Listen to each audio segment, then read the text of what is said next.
আমার স্ত্রী একটা বাচ্চা রেখে প্রেমিকের সাথে পালিয়ে যাওয়ার 2 বছর পর একটা পতিতালয় থেকে পুলিশ তাকে গ্রেপ্তার করছে। যেদিন খবরটা শুনলাম সেই দিন বিকালটা অন্য দিনগুলোর মতো সাধারণই ছিল। কাজ শেষ করে ঘরে ফিরেছি। ছোট ছেলেটা আমার পাশে বসে খাতা খুলে কি যেন আঁকাআঁকি করছিল। ওর বয়স এখন 5, কিন্তু ওর চোখের মাঝে যে শূন্যতা, সেটা 5 বছরের কোনো শিশুর চোখেই থাকার কথা না। হঠাৎ আমার ফোনটা বেজে উঠলো। অচেনা একটা নাম্বার। আমি ভাবলাম হয়তো কাজের কোনো ব্যাপার। ফোনটা ধরতেই ওই পাশ থেকে গম্ভীর কণ্ঠে একজন বলল, আপনি কি স্বামী? আমি একটু অবাক হয়ে বললাম, জি। লোকটা কয়েক সেকেন্ড চুপ থেকে বলল, আমি থানার পক্ষ থেকে বলছি, আপনার স্ত্রী নীলা সম্পর্কে কিছু কথা আছে।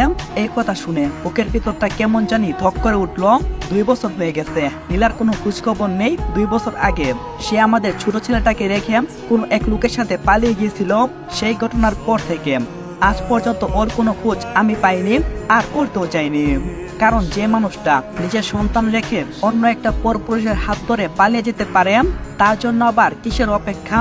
আর অপেক্ষা করাটা বোকামি ছাড়া অন্য কোনো কিছুই না। তবুও পুলিশের মুখে তার নামটা শুনে বুকের ভিতরটা যেন অদ্ভুতভাবে কেঁপে উঠলো। আমি শান্ত থাকার চেষ্টা করলাম। কি হয়েছে? ওই পাশ থেকে অফিসার বলল, আজকে শহরে একটা অবৈধ জায়গায় অভিযান চালানো হয়েছে। সেখানে কয়েকজন নারীকে আটক করা হয়েছে। তাদের মধ্যে একজন নিজের নাম বলছে নীলা, আর সে বলছে আপনি নাকি তার স্বামী। আমার হাত থেকে ফোনটা পাই পরেই যাচ্ছিল। আমি কিছুক্ষণ কোনো কথা বলতে পারছিলাম না। ওই পাশ থেকে অফিসার বলল, আপনি যদি পারেন থানায় এসে একটু দেখা করবেন। আমি ধীরে ধীরে বললাম, কোথায় থেকে? তাকে ধরছেন। ওই পাশ থেকে অফিসার বলল খুব ঠান্ডা গলায়, একটা পতিতালয় থেকে। আমার মনে হলো কেউ যেন আমার মাথায় বাড়ি কিছু দিয়ে আঘাত করছে। মনে হচ্ছে মাথার ভিতরে কেউ রড ঢুকিয়ে দিয়েছে। আমি চুপ করে ফোনটা রেখে দিলাম। ছেলেটা তখনও মেঝেতে বসে আছে আর ছবি আঁকছে। ওর আঁকা ছবিতে একটা ছোট ঘর, একটা বড় মানুষ, একটা ছোট মানুষ হাতে হাত ধরে দাঁড়িয়ে আছে। আমি বুঝতে পারলাম ওই বড় মানুষটা আমি আর ছোটটা সে। কিন্তু ছবিতে আরেকজন নেই, ওর মা। 2 বছর আগে যে রাতটা আমার জীবনের পুরো কাহিনীটা বদলে দিয়েছিল, সেটা আমার এখনো স্পষ্ট মনে আছে। সেদিন রাত 10টায় আমি কাজ থেকে বাসায় ফিরলাম। ঘরে ঢুকেই বুঝলাম কিছু একটা অস্বাভাবিক। ঘরটা অদ্ভুতভাবে চুপচাপ। আমি ডাকলাম, নীলা, কোনো উত্তর আসছে না। ছেলেটা তখন ঘুমাচ্ছিল। রান্না করে গেলাম, সেখানেও কেউ নেই। হঠাৎ টেবিলের উপরে একটা কাগজ দেখতে পেলাম। হাত কাঁপতে কাঁপতে কাগজটা খুললাম। সেখানে কয়েকটা মাত্র লাইন লেখা ছিল, আমি আর এই জীবনটা বয়ে বেড়াতে পারছি না। আমি যার সাথে যেতে চাই আমি তার সাথে চলে যাচ্ছি। আমাকে খুঁজে লাভ নেই।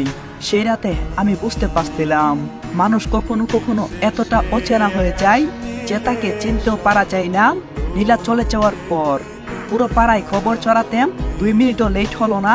কেউ কেউ এসে সরাসরি বলছে, ভাই, আপনার স্ত্রী তো অন্য পুরুষের সাথে পলাইয়া গেছে শুনলাম। কেউ আবার সহানুভূতির ভান করে বলছে, আপনি এত ভালো মানুষ, আর সে এমনটা কি করে করতে পারলো?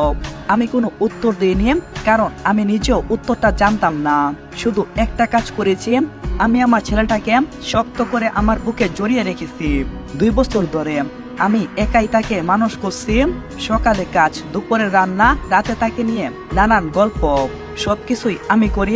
অনেক সময় খুব ক্লান্ত লাগে, কিন্তু ছেলেটা যখন রাতে ঘুমানোর আগে বলে, বাবা তুমি কোথাও যেও না, তখন মনে হয় আমি পৃথিবীর সবচেয়ে গুরুত্বপূর্ণ দায়িত্ব পালন করতেছি। আজ হঠাৎ সেই অতীত আবারও দরজায় করা নাচছে। রাতে ছেলেটাকে ঘুম পাড়িয়ে আমি কিছুক্ষণ চুপচাপ বসে রইলাম। ভাবছি যাবো কিনা। 2 বছর আগে যে নারী আমার জীবন থেকে হারিয়ে গেছিল, তাকে আবার দেখতে যাওয়ার কি মানে আছে? কিন্তু অদ্ভুত একটা কৌতূহল কাজ করছিল, সে এখন কোথায় দাঁড়িয়ে, কিভাবে সেখানে পৌঁছালো। শেষ পর্যন্ত সিদ্ধান্ত নিলাম পরের দিন সকালবেলায় থানায় যাব। রাতটা প্রায় ঘুমহীন কাটলো। সকালবেলা ছেলেটাকে পাশের বাসার আন্টির কাছে রেখে আমি থানার উদ্দেশ্যে রওনা দিলাম। থানার ভিতরে ঢুকতেই আসসালামু আলাইকুম এভরিওয়ান। পরের পার্টের জন্য অপেক্ষায় থাকবেন।